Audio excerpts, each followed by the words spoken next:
What is it you want, Barry? What do you want? You want the moon? Just say the word and I'll throw a lasso around it and pull it down. Ladies and gentlemen, boys and girls, dying times here. Come with me if you want to live. That's it, man. Game over, man. Game over. The Force will be with you, always. Ladies and gentlemen, welcome back to 20th Century Geek. I'm your regular host, Scott Weatherly, and we're heading back to our favourite place, our comfort place, the desert island of comics.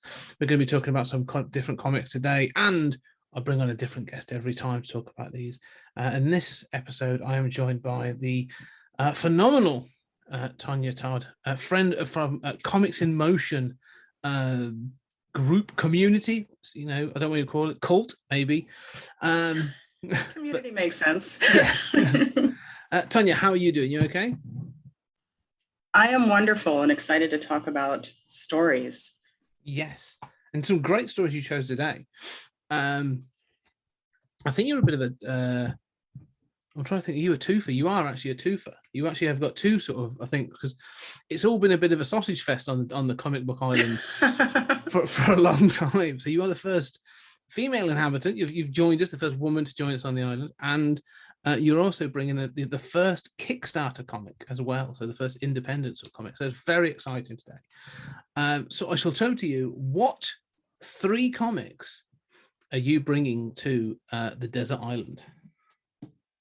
Well, the first comic was so difficult to whittle these down. It is because I like making people suffer for this because it's quite a difficult one. Yeah, when you said this, I was like, yes, of course I'll do this, and then it was, oh wait, how am I supposed to decide 3 comics period? But then how am I supposed to decide between 3 Catwoman comics? Like, I can't make them all Catwoman comics, right?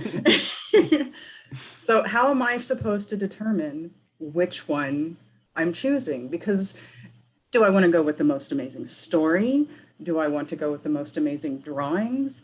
Do I want to go with one that speaks to me personally? And isn't necessarily going to be a Catwoman comic because she is present in other people's comics? So do I want to take a story that I really like her story within this other story? So it was a challenge. I thought it would be so easy. Like, sure, I'll just pick 3 that oh, wait, what about this? Well, no, only three. I didn't choose Hush, and I love Hush. And I can't believe that. And I didn't choose When in Rome, which I also enjoy. And it was painful for me. And I will remember this, Scott. Yes, I'm sure retribution will come at some point in the future on another podcast. I've no doubt. So the one I chose is one that is special to me. Like, and then after you tell me I have to choose just one, it's not. It's a single issue. I can't even go with a run. Yeah. So it became even more challenging. But I went with the Jim Ballant version of Catwoman because she was the first one who really looked like me.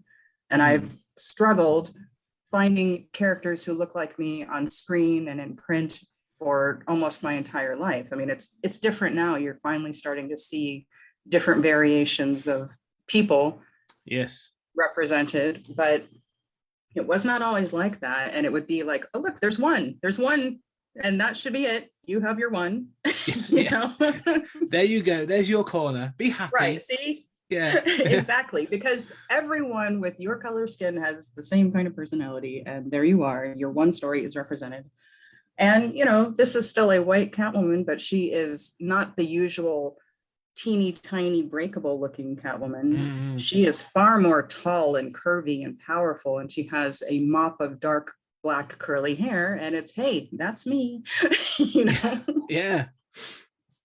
Well, this feels it's a ridiculous version of her. There's no possible way you could see her in that outfit and then see her out of it, and I wonder if that tall dark curly haired woman is the same. Nah, probably not, because she's wearing a mask here. Yeah. I have to admit, and we'll get into it, because it's 1994. and we'll get to issue in a minute. But like, because I love, like, I have a real sort of fondness for 90s comics because of, you know, it's the start of real, like, the art boom. Like, you know, you get some real sort of crazy artists, but you also get, like, so there's some really good, like, paneling in here, some really fantastic shots and stuff. But if she was wearing this, well, but her butt, like, it's one of those where you sort of see the costume, and you're like, oh, even the opening page, I was a bit like, oh, I remember those days. Like, like, that looks incredibly uncomfortable, but yes, yeah. If you're not very bendy, it is, but you know. Yes, yeah, but yeah. So yeah, Catwoman number 7, as you said, the sort of the Jim. Yes, Body Chemistry is the one I decided. Written by not Jim because I think it's the best, but because it's a complete story. It was really difficult to narrow down which particular one in this series because, you know, if you leave it open-ended at the end, and sometimes it crossed over with a Batman comic. So it's like, I needed to find one that from beginning to end, I can enjoy this story. If you're on a desert island and you just have a piece of it, you're like, ah! Yes, the frustration. Right. Well, in this one, because it's what you said about Batman, this one has Batman in it, but it's not, you know, Bruce Wayne Batman. Spoilers for a 30-year-old comic. This is obviously the Night Quest, the sort of the Nightfall Batman, Jean-Paul Duchamp. And it's like, oh, cool. It's quite, I know, because I love that. So that's again that 90s sort of style.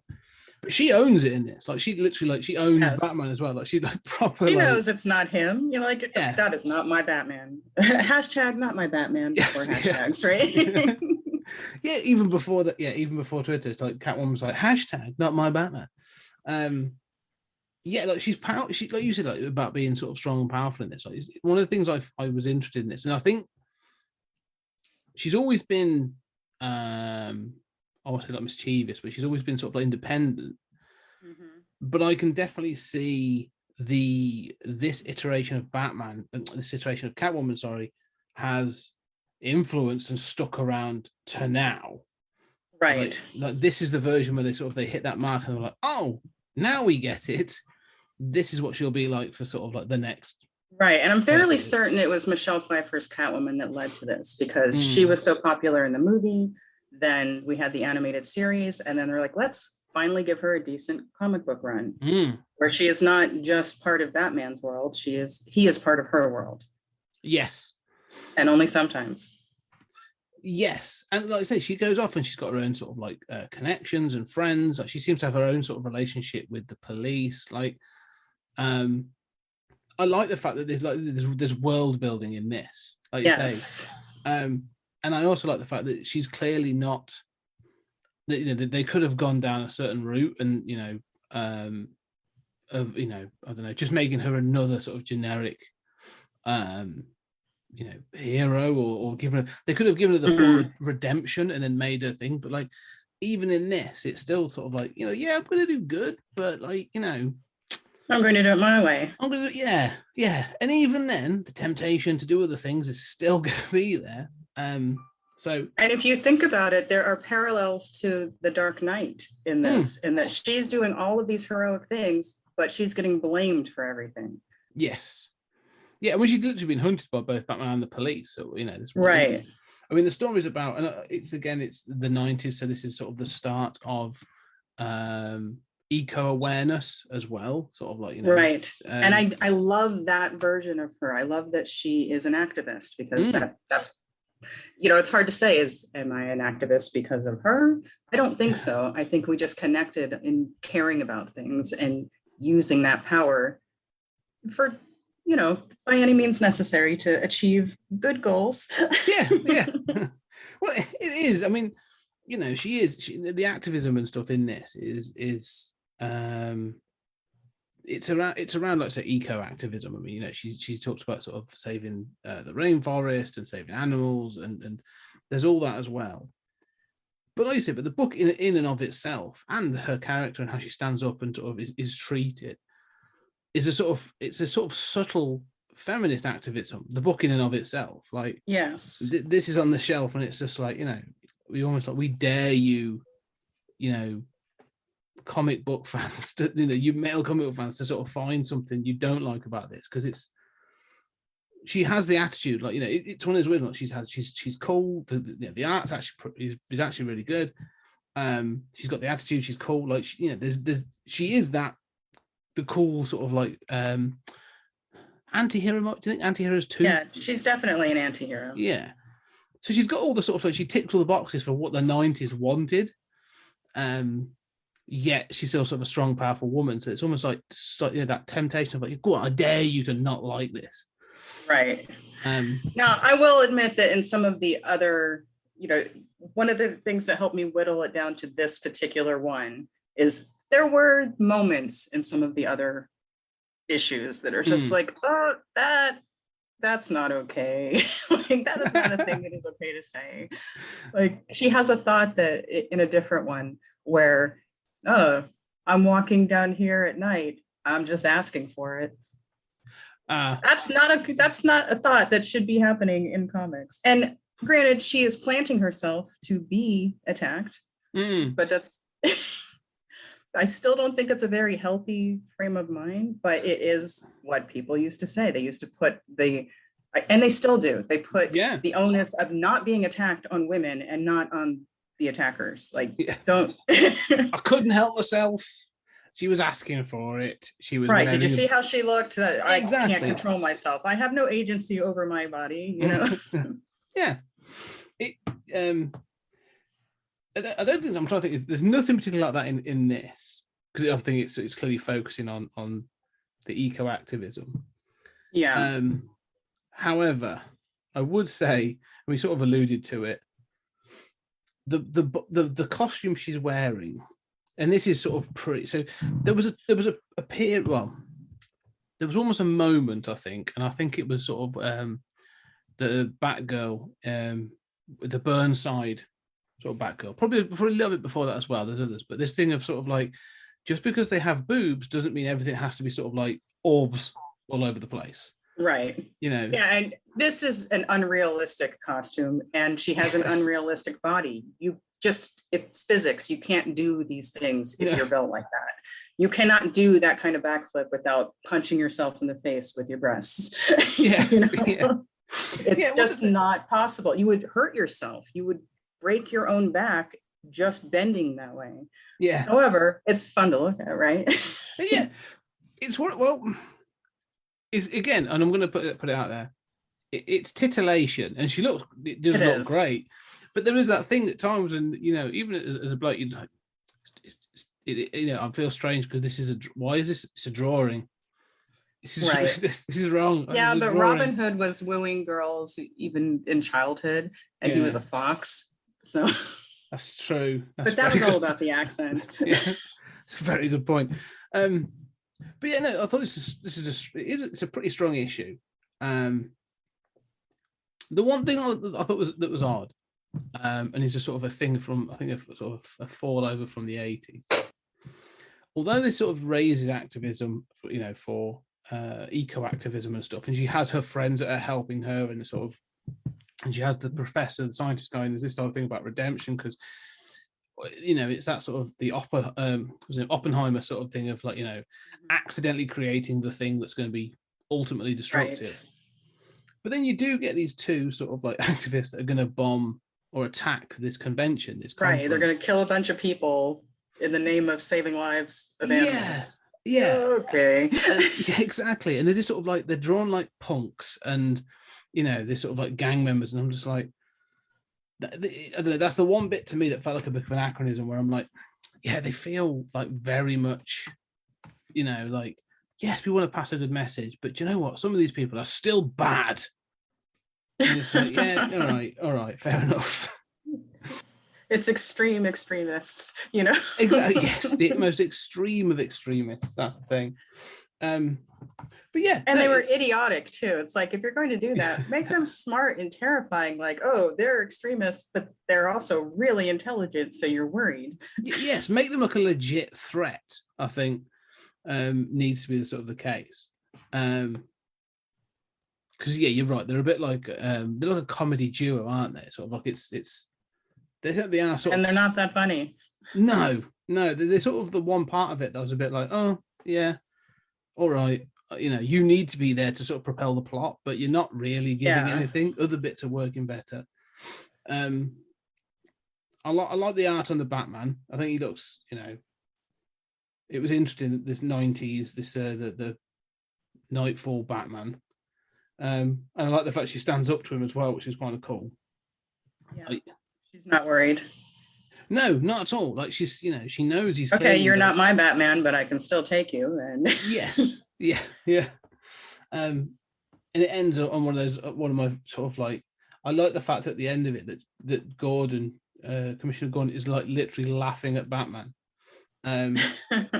So like she's sort of like on the helicopter getting away, and the Batman's like, I'll get you next time, and Gordon's like, right. So like, yeah. It's rather. Get him at his own game. Yeah. But I'm glad you chose it. It's a solid issue. It's let's say it's number 7 in a wider run. So if anyone does want to check it out, there is a much wider run. But it is a standalone story. That one issue is a standalone story, and that's what made it challenging. It's like you don't want it to be the first one because it's her introduction, but it is the beginning of something and feels very unfinished.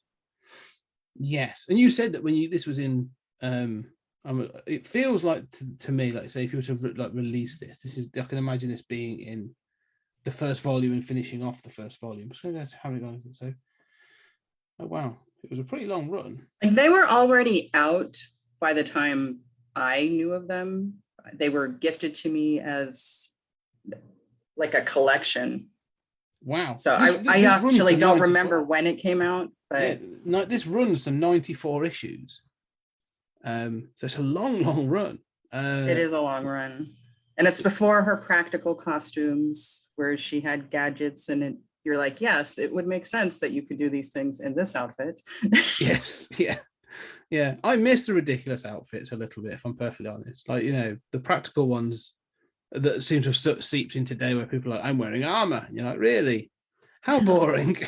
Well, I like some of the practical ones and I like some of the ridiculous ones. And then there are ridiculous ones I can't stand. Like I don't like the one of her with the whiskers and the tail. Like that is not a thing that needed to ever happen. Yeah, I understand that her cape phase was, indicative of the times, but I never really loved that costume. The one thing I would say about the costume is she's obviously supposed to be a cat, so she's meant to be like slinky and she's meant to be acrobatic, and it's this thing. And it's this thing. I also have this a little bit with Nightwing. So when they put like Nightwing in, like the body stocking, he's a gymnast, much like she is. So yeah, everything should be sleek, and even the footwear should be all sleek, aerodynamic, exactly, sort of like flexible. And then they introduce a thing, and then they give them like big boots, and I'm just like, no, how is she doing those things? Like, that's even worse. Like she's now doing these big biker boots. And I was just like, oh no, I didn't like that. I think that's what I do like that costume. You say it's impractical, but at least it makes sense for Catwoman. Right. So yes. So that's cool. Any final thoughts or any sort of additional thoughts there around Catwoman number 7? No, I don't think so. I appreciate that this version was created. It's arguable whether she's the best comic book version or not, but I enjoyed her. And it's okay to enjoy her and others. We had to narrow it down for Desert Island Comics, but not for eternity, No. Well, even as an entry point, like who gave these to you, by the way? Who was that? It was an old boyfriend. Oh, all right, cool. So he gave them that's cool when you are sort of like, you are given a sort of an entry point. So I'm sure that had something to do with why I lean toward this particular one, because I have that emotional connection to it. But still, I do love that. There's that thing of sort of like someone passing things on to you and all of a sudden opening up a new character or a new story or whatever. And you're just like, these are cool. So that's always cool. I always like that when someone says that.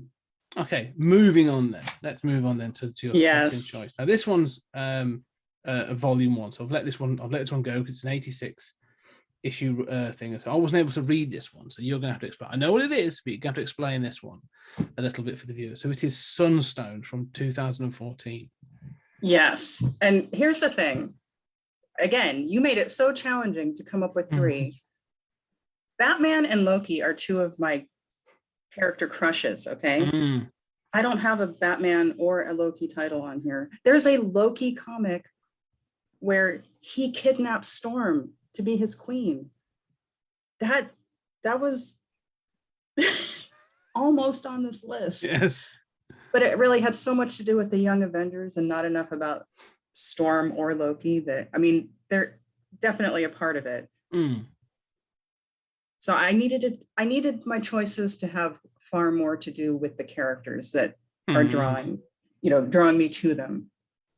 This is something that was gifted to me by a friend who very much found himself in this comic. And he's like, I have not seen anything that has been written for us quite so much. He is a very close friend who he understands my particular nuances. And this that was a very well structured sentence. So the first thing that struck me about this is it's just gorgeous. It's one of the most beautiful comics I've ever seen. Mm. The way everything is colored, the way it's drawn. These characters are so sexy, even when they're not trying to be. Well, and you didn't get to read the comic. I haven't. No, the file didn't work, but I've got the images up, and okay. There are several panels. Actually, I'm just looking at it now. I think I know this artist for a start. I'm looking at it thinking I think I follow this artist on Twitter because I love the style. It's funny because in the story, it's the character telling the story of this. It's a love story. And one of the characters is writing this love story and saying, but wait, don't go away. Yeah. It's not what you think. Yeah. She's like, don't leave yet. This book has lots of hot lesbian bondage sex. There's your hook. Yeah. If I leave you with nothing else, that's why you need to read this. Yeah. I'm just quickly on Google and I am looking at the images and I'm stuck at the artist. And it is good. It's got there's a style to this that I'm trying to sort of think of a word.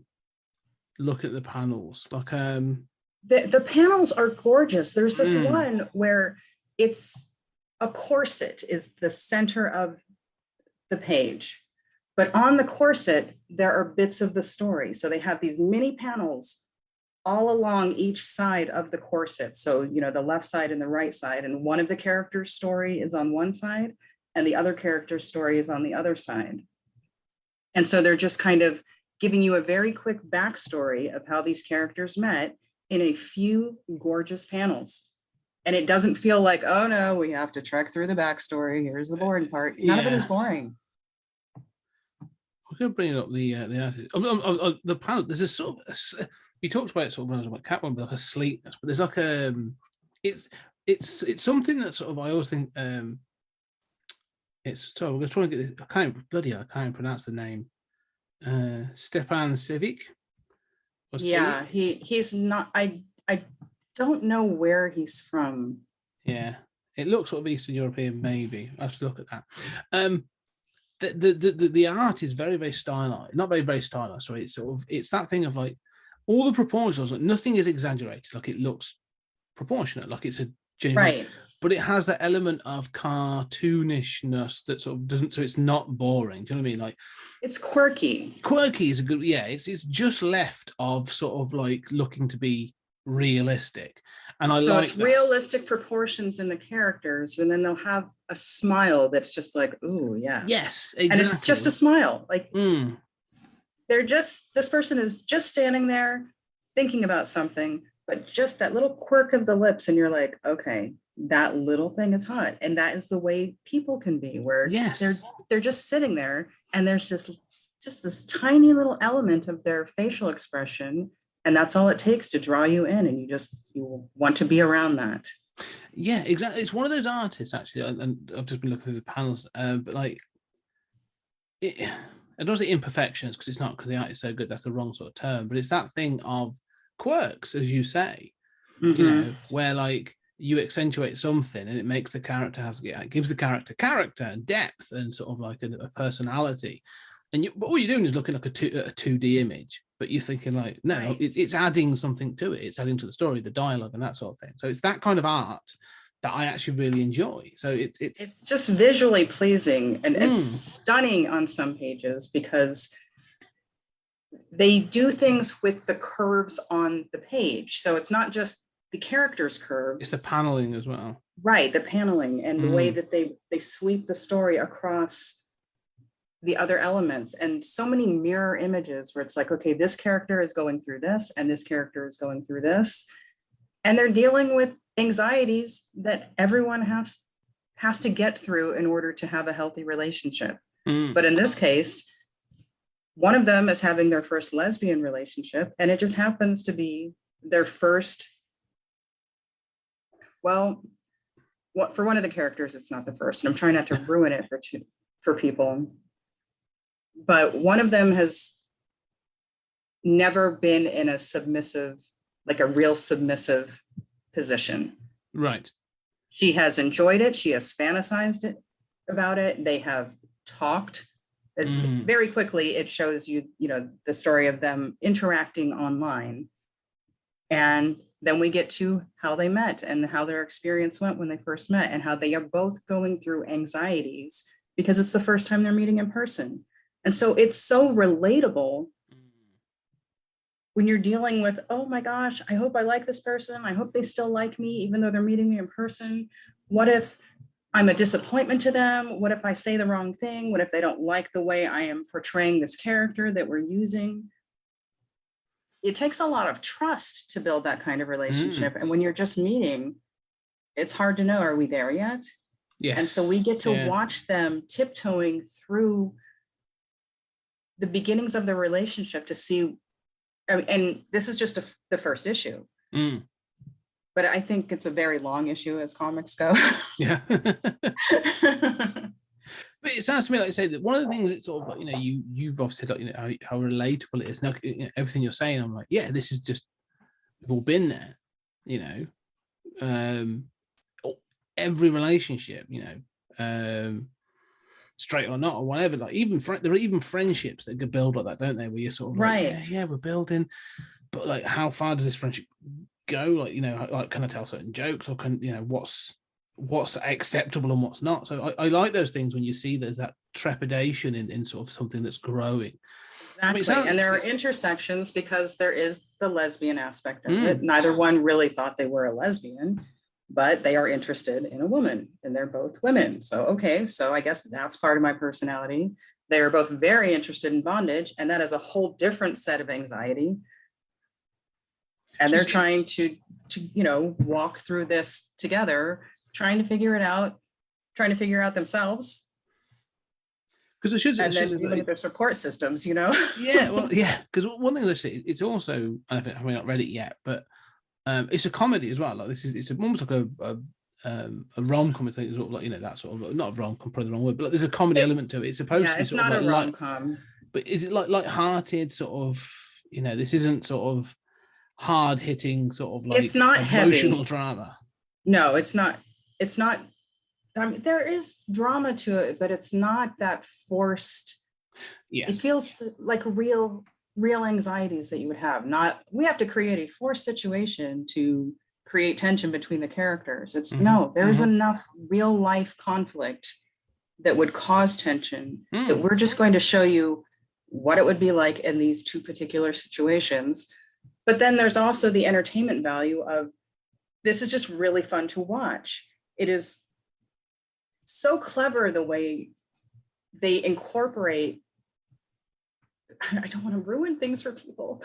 No, yeah, they're trying to leave it the way they spoiler-free, incorporate some of their adventures into yes, the larger story, which is just them trying to find the way to falling in love with one another. it sounds, And it's touching. Yeah, touching. I was gonna say, it sounds like sort of really heartfelt. This is something that's, one of the. But it was a straight man who gave this to me because he felt seen. He felt seen. Yes. Oh, Because he understands these types of anxieties. to relate. Okay, so that's what you're saying. So yes. Oh no, I can completely appreciate that. Like, he is interested in the bondage side of this. Mm. He's not a lesbian. He's not a gay man, but he does understand the anxiety of how people view you if you are into that kind of thing, and how they label you a deviant, and you must have some kind of freakish nature to you, or maybe you were just interested in this kind of consensual relationship with your lover. Yeah. Well, it's interesting, like you say, because it's the social norms and socially acceptable, what is considered to be social. I was going to say socially acceptable, but that's the wrong sort of term. But let's say the social mainstream, that central sort of path. That I couldn't deviate from that path if I wanted. I'm a white middle-aged male. It's sort of like straight white middle-aged male. So I'm as cookie cutter as they come. But as you say, I can understand that. When you do sort of like, it's scary, to go, I'm off the beaten track a little bit, and that's where I like to be. That's my lane, as it were. And looking at the other world and sort of saying, but should I tell people or let people know that behind closed doors I'm not, straight lacing down the middle or whatever, breaching. And again, really, that's not of anybody else's business. No, I know what you're saying. It's not. But what I'm saying is, but there's also perfectly healthy relationships that take place in ways that none of us are aware. Oh, totally. But my point being, you said about the building of relationships. There are certain, you meet someone, you sort of like, it sounds like, sometimes you have those conversations early on, or you meet because of those quirks or interests or whatever. But there's also people that, present as middle of the road, cookie cutter, whatever, but have those interests that they have kept quiet. And there will come that moment, as you said about those anxieties, where you go, okay, how do I let this person know that this is also a part of me? Exactly. Like I'm getting to a point in this friendship or this relationship where I want to give the all or more of me. But and then you said about the anxieties, like, will they accept it? Is this is this going to scare them off? Are they going to think I'm weird or whatever? I totally relate. It's funny that this is actually one of the topics that I covered on my podcast is what if you want to role play, or, what if you want to do things like this? You want to introduce an element into your sex life that you're worried that they're going to find too strange or judge you. And as with everything, it's all about communication and trust. And you need to listen as much as you talk. You have to hear what they want as well. Yeah, I think it's a step. I mean, communication is the thing. One of the things I was, because my wife and I, this isn't going to be a weird story, don't worry. But my wife and I've always said, you can say pretty much anything as long as you say it in the right way. Because if you say it in the wrong way, even something normal can come across in the worst. Yeah. And so it's always it's how you present, the tone and the sort of the right choice of words. And we've always sort of said that whenever we sort of like, if we get to a disagreement, it's like, okay, take a breath. How do I articulate where I'm at, how I'm feeling, that sort of thing. But there's also like a 0 to 60. Like, I don't want to turn up with like a 6-foot blonde and be like, oh, I want to spice things up. That's not communicating anything other than you're selfish and you didn't even care to, I don't know, run it by your partner. Yeah. So how would you feel if she brought in a 6'2" blonde and said, "Hey, he's joining us"? I'll be like, well, all right, tit for tat. Let's see what happens tomorrow night. It wouldn't bother you that she didn't communicate at first? Oh no, there'd be a conversation after, probably. Yeah. But, I like how open-minded you are. But no, I like this book. I'm intrigued by it, and I like the fact that this sort of the human nature of this, and again, especially on this. Often, and I'm so glad you brought these things as well, because often with comic, Desert Island Comics, it's sort of like, as you sort of said, Batman. I've done Batman. I've done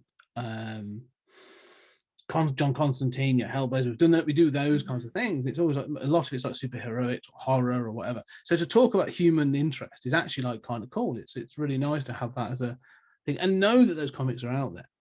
Because I do think it's important. And that it's well done. It's not like, hey, look, we've given you no effort at all. This is what you get. You get this cheap, under-polished version, but just be glad you get something. No, it's beautiful and it's brilliant.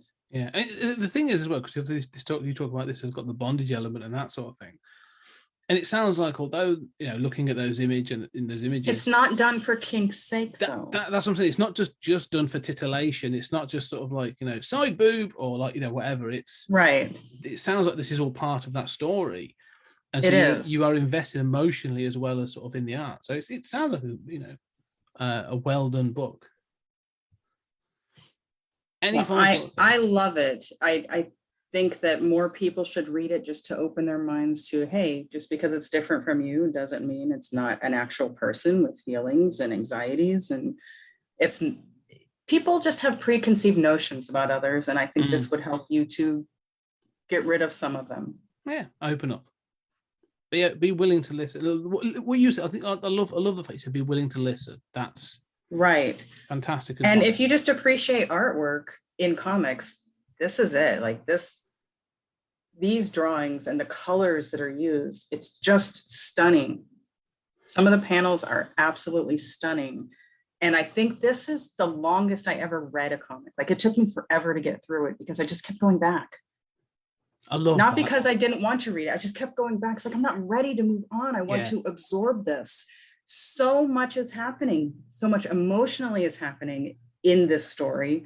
So much visually is happening. You're being stimulated all over the place in very good ways. And it's not just sexual. Yeah.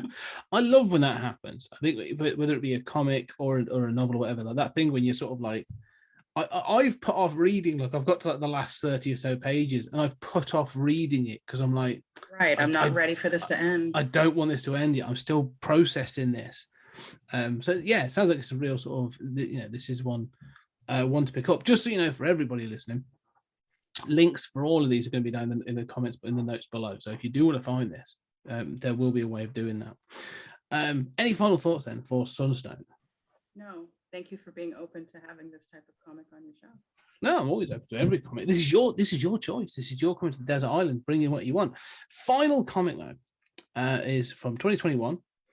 It's a Kickstarter comic. So this was a Kickstarter campaign by Alison Shelton and Elise McCall, and you chose issue 1 of Reburn. Yes. And Allison has actually made quite a few showings on Comics in Motion herself. She's a superstar in the rising, Yes. Yeah, she spoke to Tony, didn't she? She did. And she's spoken with Rhea a few times. She was on Ms. Marvel Musings. And I think she spoke with Mike too. Yeah, I think that's Mike Burton. Yeah, I know the name. I shouldn't just assume everyone knows who Mike is, just because genuine chit chat. So she's Mike Burton. Yes, genuine the Mike Burton. Right. Yeah. So she's or as we like to call him, Megan's boyfriend. Yeah. Yes, he's now a dog daddy too. So he's got the puppy. Yes, she's the new star. Yes. Yeah. That happens. This is a complete side tangent. The moment you get like a puppy, and everyone who knows you no longer wants to speak to you. They just want the dog. It's ridiculous. Okay, but that puppy in particular, I'm Catwoman, okay? Yes. And I just want to snuggle that little baby's face. It's adorable.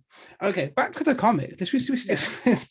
So Reburn, as it's issue 1 of an ongoing, and they're doing the Kickstarter. This is a sort of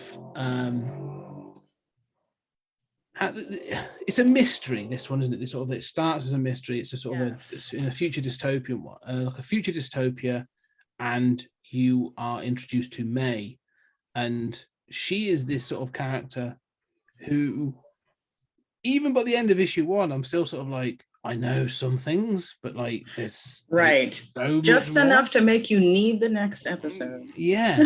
And so it's very, and again, you talk about the art, and actually, I want to say something. In fact, I'm going to just pull it up. And so, because there's two things you said about the art. I love this kind of art. This when people have this style of art, it's like that slightly scratchy, but sort of like, or sketchy, but everything, the lines are good and everything. It's a really nice style that I'm actually a big fan of. And yeah, so by Elise McCall. However, the one this one we have the wonderful storytelling, but we also have these visuals that draw you into the story. Yes. And the way they work together, it's like, how is two different people doing this? It feels like a perfect match. I was going to say the scripting on this, it feels that this is a team effort. Like this isn't someone writing it and then someone just drawing it. This feels like you say, a team combo that are like, okay, I'm having this thought for a page. How, or this is the story I want, or this is the thing I want to tell on this page. How do we want to lay it out? And I'm sure there's like lots of communication. Definitely feel like a team. It doesn't feel like opposing forces or trying to create this story. It's like, yes, these two are in sync, and the rest of their team too. Like they just happen to have a fantastic team telling an amazing story. And I haven't even finished the series because, it's still being funded by Kickstarter. So you're getting it in pieces. This is not something you can just go buy the whole thing yet. No, I'm sure it will be because you say about the art as well. We say about the images because one of the things I like is like the all the art is done by Elise McCall. It's not just a drawn and then inked and then colored. It's her doing the works, and she's a fantastic color artist as well. Not just the line work, but her coloring on this, her choice of colors. There's a scene in this where May is. Or like let's say may be hallucinating, you're not entirely sure until the end, and there's an explosion and then all these images, and the choices of color, it's not sort of like just oranges and that. They've introduced like these purples and greens and all these other colors, and so good. Yeah, and I love that sort of styling of coloring, sort of and it's one of those. I think it's a more of a modern take. Obviously, for many years, it was just sort of like either be realistic in your coloring with it was the depth with the shading, but now it's like no, we want to evoke a mood, so we're going to sort of like throw a few different sort of random colors. I think like Geordie Belair started really doing this sort of like several years ago, 2010, 2011 sort of style. It sort of really caught on, and I love it because it's just such a. It gives comics more like. Just oomph. I don't know if there's a better word for it. Just a bit. I always feel something more in this sort of styling. So, I was really sort of pleased to sort of see the colors, this method of coloring. And to me, it feels like some of the colorization is part of the storytelling in that because we don't know, is this really happening? Is this something she's imagining? And the colors help you to know what to feel in these situations. And sometimes that feeling is not very pleasant, but it definitely evokes something, doesn't it? Yes. Oh, definitely. 100%. So yeah, but let's talk about the story. So the character is sort of, again, it's set up to, this is a chapter one. Like this is we are, as you said, we're going to give you just enough information. And I'm not going to give, I don't want to give anything away from the story, but I want to give at least some of the world. Because I don't think that spoils anything. Like that's more of the setup. But there appears to be this world that has gone through some sort of ecological disaster, some sort of ecological apocalypse, and in following that, are sort of unified. And there's this now thing of like, I think it's called the unity, isn't it? Yeah, the unity, and everyone refers to that we are one, and basically, that is now going to be the empire, the big bad. And you are sort of learning Big Brother. Yes, there's some real 1984 sort of stuff going on. And May is this figure that sort of like has a past with this unity, and could possibly have powers and stuff. Like we don't know like what her past is. Like she's got something. That's what it seems like she does, but they're just teasing. Yeah. And so, I like the fact that you say. And yet you can tell she is quite powerful. Even if you don't know what her powers are, her powerful essence is clear on the pages. Well, yeah, one of the things I was interested about her as a character, because she's very sort of like, she's, I'm trying to think how to, you've introduced to her, the way you've introduced to her is very relaxed, like she's floating in a lake. It's very serene, it's very, it's very pretty. And then within sort of like 10, 15 pages, like she's stabbing a guy in the neck. And like he had it coming. Yeah, definitely. But without any like, not to spoiler alert, that was an awesome panel and you just ruined it for people. Oh no, yeah, but like they don't know why, and I won't say why. But like you said, like she has this sort of strength that you sort of see that comes from a calmness and sort of like, you know, it takes it like, but she's got, although she has that, she has another side. Like this thing keeps sort of like, you know, her emotions do get the better of it, and she has weakness. Like she's, you know, she's not a Mary Sue is the word I was looking for. Like, you know, they haven't set her up to be like, you say she's powerful, she is, but like almost in the sense of adversity as well. Like she's not just a sort of like, I can do anything. It's like, no, she's doing this despite all these other things that are clearly going on, both in, you know, personally and in the wider world. So yeah, I thought it's a fascinating first issue. It's how many issues has been produced so far? I believe 4. Ah. At the point of this recording. I shall have to check. I have 4 in my possession. How about yes. that? But since I subscribe to their Kickstarter because I want each issue as they come out, and this was just last week that I received 3 and 4. I'm fairly certain there are only 4 so far. Do you know how many they have planned? Is it like a fixed story, or is it? It is a fixed story to my understanding, but I don't know how many issues are. I did not remember that part. Yeah, but I'm just here for all of them. Yes, I'm just here for it. But it is. It's a really well done story. It's one of those things. A first issue is obviously really important, isn't it? Sort of like capturing that thing and it is, and I think I'm pretty critical of stories because I'm a writer, and so I go into things hoping they don't suck, and this not only didn't suck, it blew me away with how good it was. It was, wow, I am not picking this apart. I'm not saying, oh, this is cool, but I would have gone this direction. Like there, in the last 2 comics we discussed, there were definite moments that I would have tweaked. I would have changed. Yeah. It's funny you say that, because one of the things that that's funny that you say that being a writer, because obviously, you know, I work for the other podcast, Stories at Time of Space. I do it with Julian Darius. And Julian is a writer as well. And so he has a similar thing where he's like, if I'm not picking it apart or thinking this is how I would do it, then he knows, it's good. Then he knows he's onto a winner. And it's not an arrogant thing. It's just such a compulsion that if you're not feeling compelled to fix it, hey, that's pretty cool. I'm enjoying this as a story. I just want to read this and absorb it. And it is really challenging to turn off that part of your brain when you're a writer. Yes. Oh, yeah. I can imagine. It's a sort of it's like a muscle, isn't it? You're training it all the time because that's what you do. And then to stop it. Yeah, and I'm an editor too. So on top of that, I extra think of things like that when I'm correcting people's work, you know. So yeah, I can imagine that's quite difficult. But yeah, I can see why this is. I read this first issue. For me, this would be an example of this is how you do it. This is how you start a comic. This is how you write it. This is how you make it look. This is the amount of story you tell. This is the amount of words you have on the page. Like, it's just, I didn't recognize until I had read a really bad comic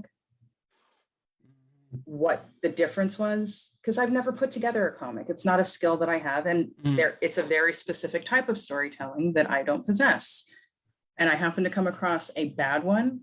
And I realized, oh, okay, this is how you can tell. Like, there's too many words on the page. This should be a short story, not a comic, because you're not using the panels to tell the story in addition to the words. You're just using the words on these still panels. Yes. And then you look at this and they are beautifully melding all of the elements into this story. So it's not just that it's a good story, it's a well-told story. Yes. And it's beautifully shown.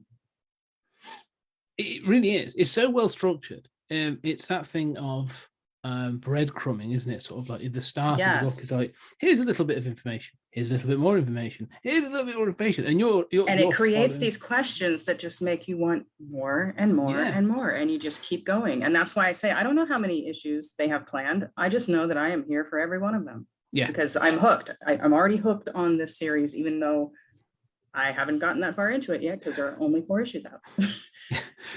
it's one of those things again. So I did really enjoy this issue, and it's one of those things that I do find when you said this about Sunstone and stuff, like when you find a series and you just click with it, and you are like, I don't care if this runs 10 issues or 100 issues, like I'm here for it, like I'm in, the art and stuff. There's a book, a comic from Boom at the moment called Once and Future, written by Kieran Gillen and drawn by Dan Mora, and colours by Jordi Belair. And it's one of those where I just read the first issue and it was exactly that. I just read it and I was like, yeah, I'm in. Like, I don't care. Like, this is it. I'm now here for this party. In the same way that this is like sort of like, you get to the end and you're just like, right. Keep going. And to think this is Allison's first comic. Like, this Yeah. does not feel like a debut attempt at something. This No. feels like I've been doing this my whole life, and here is the culmination of all of my training, Well, that's what it is. What you said about the character of May having confidence. You're right in that story structure and the melding of the art and the words and stuff is a confidence. There's a confidence in this book. Yes. And that's always, when you see that's encouraging as well, because that sort of brings you on board. Like, they're like, oh no, we believe in this and we're doing it well, and you're like, cool. Right. I'm all in. Because I do sometimes think, like, bad comics, you do read some, you get like a bad comic and it's bad because of many reasons, but then sometimes it's bad because they're like, we held back something, or we weren't sure about doing this, and you can sort of sense that, and you're like, oh yeah, it doesn't feel 100%. It feels like new to it. It feels sort of restrained, And it doesn't feel like they're holding back, and it also doesn't feel like they're lingering in places they don't need to linger. It's here you are, this is what you need to know, now we're moving over here, and I'm going to give you a little bit more, and now we're moving over here, and you can keep up or you can absorb this panel a little longer, but we are moving on right now. Yes. Yeah, I mean, that's it. I think looking at it and running through those pages, one of the things I'd say is, you said about Sunstone, how you went back and, took your time and stuff. The same for me. That's what I was saying about that explosion. There's a page, page 7, which is sort of like, and it's just the way it's done. It's where it's after the explosion, it's in the lake, and it's it's one of those pages where you just look. I was just looking at it and I was just like, this is it's almost wordless, but obviously, they've obviously agreed on the story. So all of these panels on screen, and only 3 of them have words, and not a lot of words, but we're seeing so much story right there, and a lot of it is her eyes. Yeah. The way her eyes are drawn, we are receiving story. Yeah, that's it. Exactly. It tells you so much, and it's so well done, and it tells you so much about the characters and stuff. I was just like, that page, I was just sort of like, that was the one where I was like, oh, right, cool. Like, I'm getting this now. Like, I'm really sort of like, I'm really jiving with this. So yeah, and I love when that happens, when you do sort of like, because sometimes you can hit a bump and you go, well, this page is really ugly, I don't want to put you off. Right. But this was the page where I was like, oh damn, yeah, no, this is cool, I'm liking this. And I think that people should read this comic and then listen to Indie Comics Spotlight with Tony talking about it, and then read it again, because I had already read it, I listened to their conversation, and it was, wow, I need to absorb this again, because they opened my eyes to certain things. It's layered. It's not just this flat on the page and you can grasp it all at a surface level kind of thing. This is deep and it's wonderful. Oh yeah, there's so many little bits and pieces I was looking at, and again, I don't really want to talk about it because I don't want to spoil things, but like there's the stuff later on, and again, you talk about the emotion, or sort of like, the personality on someone's face. Like, there are scenes where I'm like, yeah, that's what I'm seeing in the body, but the face and or the eyes are saying, yes, like, there's more, a different story. Yeah, you can read a lot into it. So, and I appreciate when you can do that. So, it's a belter. I thought it's a as you said, like, this isn't someone's debut. This does not read like someone's debut comic at all. This is written with love and confidence, and it shows. It really does. It really does show. There will be a link down to the Kickstarter So, you can check that out. You can collect them, and I'll find out if the other 4 issues are readily available and how they can be caught up. But yeah, I would suggest sort of checking out. I might even try and contact Alison myself and be like, get them both on and say, right, I want to chat about this now because it's awesome. You should definitely do that because she's an amazing guest on shows. I've listened to her and watched her on many shows, and it's just she always brings something very interesting to the table. And I bet she will teach you something. Oh, I always love that. That's maybe for Patreon's Creator Corner. I like to get someone that, like say, really I often do brilliant, and not enough people know who she is, and I want to change that. Yeah, let's raise the profile. Any final thoughts then for Reburn? Buy it, read it again, continue the series, and definitely support their Kickstarter, because if we get enough people reading this, maybe someone will pick it up and they won't have to fund it this way. Right. Yeah, that's what we want. That's the dream. Spread the word. Yeah. Buy it and then buy it for someone else and give it as gifts, and make sure that this is being circulated around the world so that we can all enjoy this amazing comic. Yes, and it'll be, I'll say as this goes out, there's links down below to all the comics, but to go check them out and like I say, spread the word, because that's what we want more new up and coming artists and writers and people, because that's new stories, and if they're as good as this, then that's what I want. Right, and May is not the only compelling character. No. I mean, she's definitely the star, but there are plenty of faces that pull you into their worlds, and you're just like, okay, what are you really thinking? Yeah. What is your motivation behind that? All right, what's going on with that look? And that's the bit I didn't want to get into. Situation, but you said this one line of dialogue that feels out of place here, but it obviously has some kind of history to it. So what's that about? But you have to keep reading. Yeah, that's what I don't want to get to the end, because there's some spoilers and stuff, but like, there's some characters I was just like, oh, you're interesting. Like, oh, okay. Yes. There's some relationship, there's some history or something going on. There's something there.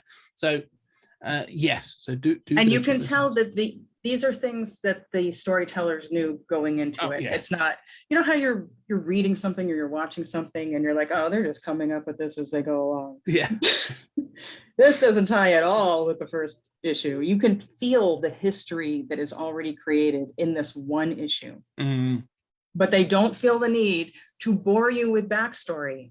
No, there's no sort of prologue. There's no exposition. No, it's like you will learn it as you need to know it. Exactly. And let's just keep going. Yes, and that's key. That is confidence. That's confidence again. We're coming back to this idea of having faith in the story that you're trying to tell, and they do a fantastic job of it. So, yes, well done to the pair of them. I think it sounds really patronising now, but no, it's well done because it is such a good book. Right, I think we'll come into time. But Tonya, that has been fantastic. That's another three great entries on the desert island. The library on the desert island is large and vast, and is being populated. And I do wonder, are we all on the same desert island, and this is what we bring? Because if that's the case, somebody else brought Batman for me. Exactly. That's how I like to see it. At first I was like, no, everyone's on I guess their it's island. Steve, right? Yeah. Oh, Steve brought a Batman. Yeah, definitely. Steve definitely. Oh, you say about how difficult this was. This was to pick. Yeah. When Steve did do this, he mentioned it when he was on the show, but he was literally messaging me like every other day and was just like, "You suck," like making me choose. Like, you absolutely. It's painful because you're cutting out something that's precious to you. It is tough. One day I shall have to do this myself because I've not had to do it. So like, that's not fair. I'll just make other people do it. What we still saying? But anyway, thank you very much for coming. I greatly appreciate you doing it. And bringing these fantastic comics on. So the one thing for me is not only are we bringing it to the audience, I get to benefit from this as well. So I get to sort of read and see these new comics as well. So it's always good for me. It's a fantastic idea for a show. It makes people really think about why they like their particular comics, and we get to introduce each other to our favorites. Exactly. Yeah, and that's what it's all. And that's why I feel that these shows are always positive. Because everyone's like, this is why I like this. This is great, right? And so it's always an affirming experience. So yes, more Desert Island comics will be coming. Don't you worry, there'll be lots more of it. And hopefully, as I said, you know, it'll be less of a sausage fest. There will be more women, there'll be more diversity. I've just got to sort of try my best, actually, you know. Well, thank you for including me in the conversation, and definitely invite Allison onto the show, because I bet she will have something interesting to say. No, I will. I'll definitely reach out to her. That'd be fantastic. But for now, Tonya, where can people find you, and where can people hear you as well? I am across social media at Ms. Tonya Todd. You can find me on my website, www.mstonyatodd.com. If you want to follow my acting career, you can go to IMDb and just search for Tonya Todd. The easiest way to keep track of everything I'm doing is to follow my newsletter. If you're on Instagram, the easiest way to do that is to click the bio. It'll take you to all of my links, including everything that I've already mentioned, but the newsletter link is right at the top, or you could go to my website and do it. And, you know, speaking of comics and motion and some of the things that we do for them, I actually get the pleasure of hosting with Spider Dan the She-Hulk series that's coming up. We're calling it She-Hulk Podcast at Large. Nice. So tune in weekly for that. Yes, I look forward to that, because we've had some. We've done all of them. I really enjoyed our cross sort of promotional Miss Marvel one that I was on. So yes, looking forward to talking She-Hulk at some point. Yes, you'll definitely have to be one of the guests. At least come on once. There are 9 episodes, so yeah, it's getting longer. Maybe more than once. Going to be more interesting, because eventually they're going to get to Daredevil Reborn. That's going to be 18 episodes. So we're going to get some proper shows on Disney Plus. It'll be amazing. Well, this is the first I've heard of that. Yeah. You always spoil something, huh? You're as bad as Spoiler Dan. It's in the news. It came out at Comic-Con. I don't read that. I stay away from it. I often put my foot in it, but that's it. Yeah. I'll say no more. But anyway, Tonya, thank you so much for coming on today. I greatly appreciate it. It's always good fun talking, and like I say, we'll get some more. There'll be links down below, as I said, to both Tonya's website and all those books. Lots of things. Go check them out. But ladies and gentlemen, if you thank you for the excruciating pain of going through choosing these, but you know, as evidenced by my second choice, maybe that was okay. It's one of those, look, you have to go through the pain to get to the pleasure of talking about those comics. So I feel like I'm just sort of, you know, I'm facilitating the joy at the end of it. That's how I feel. Which is really why you need to read the second comic, because you're already doing this to people. I have got it. I've just, time and software. But ladies and gentlemen, if you are enjoying what we're doing, go check out our Patreon, 20th Century Geek. It's on Patreon, www.patreon.com/20cg media. There's people that we've got, hopefully Alison on there soon, but Creator Corner once a quarter. I have people on there. I do a monthly podcast called 30-Minute Thoughts. Me and Julian do trekking through the Twilight Zone, an episode of the Twilight Zone, one at a time. And a load of other stuff behind the scenes bits and pieces on there for 3 different tiers. Or just leave us a review, spread the word, get more people listening to 20th Century Geek. It's a great podcast, if I say so myself. Anyway, Tonya, thank you very much. Thank you for having me. And ladies and gentlemen, thank you for listening, and we shall talk again soon.